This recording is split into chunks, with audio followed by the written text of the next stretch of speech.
Welcome back to the deep dive. Today we are taking a really fascinating and critical detour into statistical mechanics.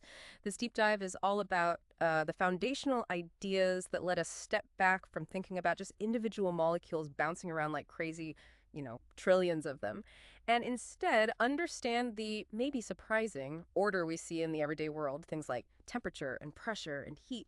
We're digging into a really brilliant chapter that shows us how nature decides where molecules hang out in space and how fast they're moving. Our mission, really, is to find that universal key, that sort of elegant shortcut that connects a particle's energy to its probability of being in a certain state. Yeah, and what jumps out immediately from the source material is this idea that the universe kind of uses one simple rule for thermal equilibrium. When things settle down, reach that state of maximum randomness or equilibrium, the chance of finding a molecule doing anything specific depends purely on a ratio. It's the ratio of that state's energy compared to the fundamental thermal energy, kilodollar decision. Yeah. That factor, that exponential relationship, that's the core thing we need to unpack today. And it's interesting, even before we hit that main distribution law, kinetic theory itself gives us this amazing starting point. This fact that the average kinetic energy just from moving around from translation is always exactly 3/2 kilodollars. Right. Which breaks down even further. Yeah, meaning the energy for each independent direction of motion, what we call a degree of freedom, is precisely 1/2 kilodollars. Always. It doesn't matter what forces are pushing or pulling on the molecule, that part's constant. Right. It's a really powerful piece of universality right off the bat. Okay, so let's start digging into how this distribution works. Let's ask maybe a simple sounding question. How does an atmosphere, stay up? Can you walk us through that classic thought experiment, the exponential atmosphere? Sure. So you picture this tall column of gas. Imagine it's sealed off, totally isolated. It's under gravity, obviously pulling everything down. But crucially, it's all held at one single constant temperature. It's in thermal equilibrium. Okay, got the visual. Gravity pulling down, heat jiggling everything around. Exactly. Gravity wants to pile all the molecules onto the floor. But the thermal energy, that constant random motion represented by kilodollars, keeps kicking them upwards and mixing them. So to figure out the density, how many molecules are at any given height, you have to find where those two forces balance out. The downward pull and the upward thermal push. Precisely. If you look at just a thin horizontal slice of this gas, the pressure pushing up from below has to be just slightly stronger than the pressure pushing down from above. To support the weight of the gas in that slice. Right.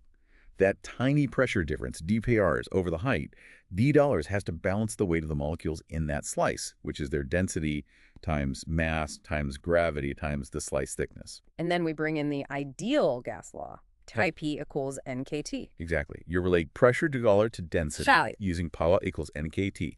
You substitute that into the force balance equation, and what pops out is a differential equation relating the change in density to the change in height, d$.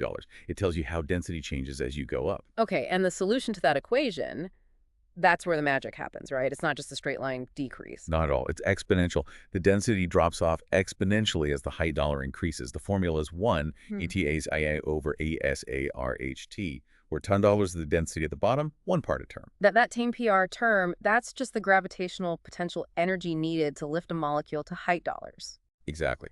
So the probability of finding a molecule up high depends exponentially on how much potential energy it needs, compared to the thermal energy dollars. The physical meaning is really clear. If the molecules are heavy, large dollar, or if gravity is strong, large dollars. If it's cold, small kelers, the density drops off much faster. Right, the thermal jiggle Kelliger isn't strong enough to fight the potential energy cost $20. You got it. Feynman gives that example. If you had a column of mixed oxygen and hydrogen, the heavier oxygen would be much more concentrated near the bottom compared to the lighter hydrogen. Gravity sorted them, countered by kilodollars. Okay, so gravity sets up a potential energy landscape, and the molecules distribute themselves according to this exponential rule based on U-ash killers. But wait, if every dollars is just potential energy, does this rule apply to any kind of potential energy, not just gravity? Yes, and that's the huge leap. That's moving from the specific case of the atmosphere to the general Boltzmann law.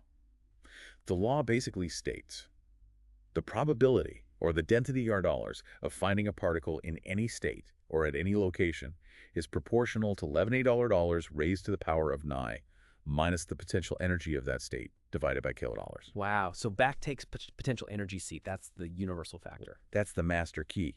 It works for gravity, for electric fields pulling on ions, for molecules attracted by springs. Any situation where there's a potential energy associated with position or configuration. If you know the potential energy landscape, you know the equilibrium distribution just by applying this factor A tilde V. Okay, let's test that generality. If it works for gas molecules held apart by gravity, what about molecules held together in a liquid? Can this explain evaporation? Absolutely. Think about a molecule inside a liquid. It's constantly being pulled on by its neighbors due to intermolecular forces.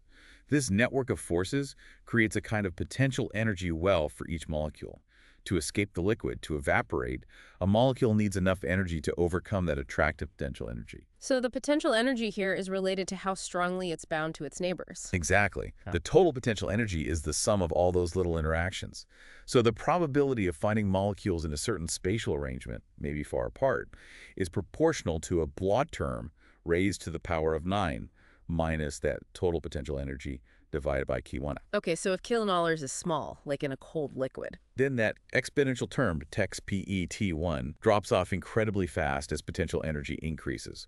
This means states with low potential energy where molecules are tightly bound and close together are overwhelmingly favored. That's like a solid or a dense liquid. But if kilodalls is large, A hot liquid. Then the exponential curve is much flatter. Even states with high potential energy, where molecules are far apart, become reasonably probable. This system doesn't mind molecules breaking free. so the molecules have a much higher chance of gaining enough energy to overcome the potential well and escape into the gas phase. That's evaporation.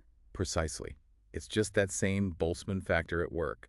It's always a competition between the energy needed for a state, potential energy, and the thermal energy available. Okay, this E-text energy factor is proving incredibly powerful. We've used it for potential energy in space. What about energy of motion? Kinetic energy. Can we use the same logic to figure out how many molecules are moving at certain speeds? We can, because the principle applies to the total energy of a state. Total energy includes both potential and kinetic. Feynman uses that atmospheric column again. Imagine you're not just asking if a molecule is at height, but if it reaches height dollars while having a specific upward velocity, let's call it 2 etters. Well, by conservation of energy to get there with that speed, it needed a certain total energy back at the bottom. Potential energy $1 plus kinetic energy fractal. Ah, so the probability of finding it in that specific state, height, velocity, total B, must be proportional to DOA to the negative of that total energy divided by total dollar. Exactly. D1B plus $8. It confirms the rule. The probability of any specific energy state depends exponentially on the total energy of that state relative to kilo dollars. So if we forget about height for a moment and just focus on velocity at a fixed location, say at the bottom of the column, then the potential energy part is constant, and the probability of a molecule having a certain velocity component, $2, just depends on its kinetic energy. That's right. The probability becomes proportional to just V frac Ci. It depends only on the kinetic energy associated with that velocity component. And this gives us the velocity distribution, that famous curve. Yes, the Maxwell-Boltzmann distribution. If you plot the probability density 5u versus the velocity dollars, you get that characteristic shape. It peaks at a certain most probable speed, but it's not symmetric. It has a tail stretching out to higher speeds because the kinetic energy term is $2 too. And the area under the curve tells you the fraction of molecules within a certain velocity range. And does this work in 3 dimensions too? For Yeah. $5 V, VZIA? It does. Since the motions in x, y, and g directions are independent ways of having kinetic energy, the probability of having a specific velocity vector, px, v, vzit, is just the product of 3 independent exponential factors. So it's proportional to e frac lb hey vatt times e frac lb kt times d frac lb 2kt. Which simplifies nicely. Yeah, it combines into e frac omi b by 2 plus v2 plus vzd kt2, which is just e total kinetic energy. Same rule again. Okay, so this Boltzmann factor governs where things are, potential energy, and how fast they're moving, kinetic energy. Let's scale up now. How does this connect to the bulk properties of a gas, like its specific heat? We already know internal energy is tied to temperature dollars. Right, and classical physics had a very definite prediction here, based on something called the equipartition theorem. Ah, yes, equipartition, the idea that energy gets shared out equally. Sort of. It states that for a system in thermal equilibrium, every independent way a molecule can store energy, what we call a degree of freedom, should have, on average, an energy of 1/2 kilodollars. As long as that energy storage depends quadratically on position or velocity, right? Like frac me V2O2 or frac P pi 22. Exactly. So for a simple monatomic gas like argon or neon, the atoms can only move in 3 directions, x, y, z. That's 3 translational degrees of freedom. So classical physics predicts its total internal energy should be 3 times frac 3, or frac 2 and nkt for non-atoms. Okay, makes sense. What about a diatomic molecule like oxygen or hydrogen? Well, classically, besides translating in 3 directions, it can also rotate. It can rotate about 2 axes perpendicular to the bond connecting the atoms. Rotation along the bond axis doesn't really count energetically. So 3 translational plus 2 rotational. That's 5 degrees of freedom. At typical temperatures, yes. Classical physics predicted 5 degrees of freedom. So the internal energy, derives, should be 5 times frac 2 and kT2. And this prediction has consequences for specific heat, specifically the ratio gamma. Right. Gamma, the ratio CP/CV hour, depends directly on these degrees of freedom. Classical physics predicted gamma should be a constant value for monatomic gases, around 1.67, and a different constant value for diatomic gases, around 1.40, and importantly, these values shouldn't change with the temperature. That's not what experiments showed, is it? This is where things got messy for classical physics. Exactly. This was a major crisis. Experiments, especially careful measurements on hydrogen gas at different temperatures, showed that gamma, and therefore the specific heat, was not constant. As you cooled hydrogen gas down to very low temperatures, its measured specific heat dropped. It started behaving as if it only had 3 degrees of freedom, like a monatomic It gas. stopped rotating. It seemed like it. The rotational degrees of freedom just disappeared. They froze out, as Feynman puts it. And at even higher temperatures, vibrational modes were expected to kick in, adding more degrees of freedom. But those also didn't always show up when predicted. This must have been deeply troubling. The equipartition theorem seems so fundamental. It was a disaster for classical mechanics applied to molecules. If the theory was right, those rotational modes had to accept their Froude-KT share of energy, regardless of temperature. The fact they didn't meant the fundamental laws were wrong at this scale. Something wasn't continuous. Energy couldn't just be added bit by bit. Precisely. And the resolution, of course, was quantum mechanics. Ah, the quantum revolution. How does that fix the specific heat problem? Quantum mechanics introduces the idea that energy levels are not continuous, but discrete or quantized. A molecule can't just rotate with any amount of energy. It can only occupy specific rotational energy levels. Now, quantum statistical mechanics still uses the Boltzmann factor, E-text energy deal, to determine the probability of being in a state. Okay, so the core probability rule still holds. Yes, but applied to discrete levels. The probability of finding a molecule in an excited energy state, compared to the ground state, E-dollars, is given by the ratio pi p dollars EETOT. So now we're comparing the thermal energy key dollar to the gap between energy levels, EEE dollars. Exactly, and that's the crucial difference. For rotation or vibration, there's a minimum energy gap, a smallest quantum jump, needed to get from the ground state to the first excited state. If the available thermal energy key dollars is much smaller than this minimum energy gap, ED1 ET, then the exponential factor, ET dollar, becomes incredibly tiny. Meaning the probability of jumping up to that first excited state is practically zero. Right. The molecule simply doesn't have enough thermal energy, on average, to make the quantum leap. It gets stuck or frozen in the ground state. It can absorb energy into that rotational or vibrational mode. And that's why the rotational degrees of freedom seem to vanish for cold hydrogen. Kegler-Tolles was too small compared to the rotational energy quantum. Precisely. As you raise the temperature, Kegler-Tolles eventually becomes comparable to or larger than the energy gap. The probability of excitation increases, the mode becomes active, and it starts contributing its Fr-kT to the internal energy, changing the specific heat. Wow. So the Boltzmann factor, combined with quantum energy levels, perfectly explains the experimental data that shattered classical physics. It was one of the key pieces of evidence showing that quantum mechanics wasn't just some weird theory about light. It was essential for understanding matter itself, even basic properties like heat capacity.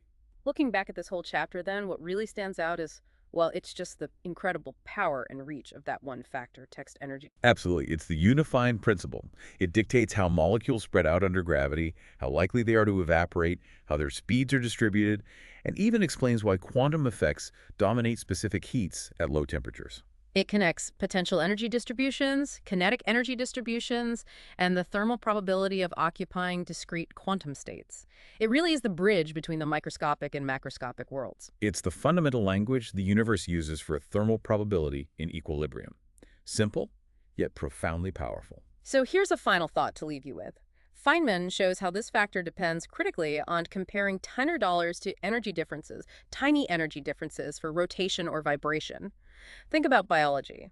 Complex molecules like proteins fold into specific shapes, which involves overcoming small energy barriers. Could the probability of correct folding or even misfolding leading to disease be exquisitely sensitive to local temperature variations through the same Boltzmann factor? How much of life's machinery might hinge on ADRs being just right compared to crucial energy gaps? Something to ponder. Thank you for diving deep with us today.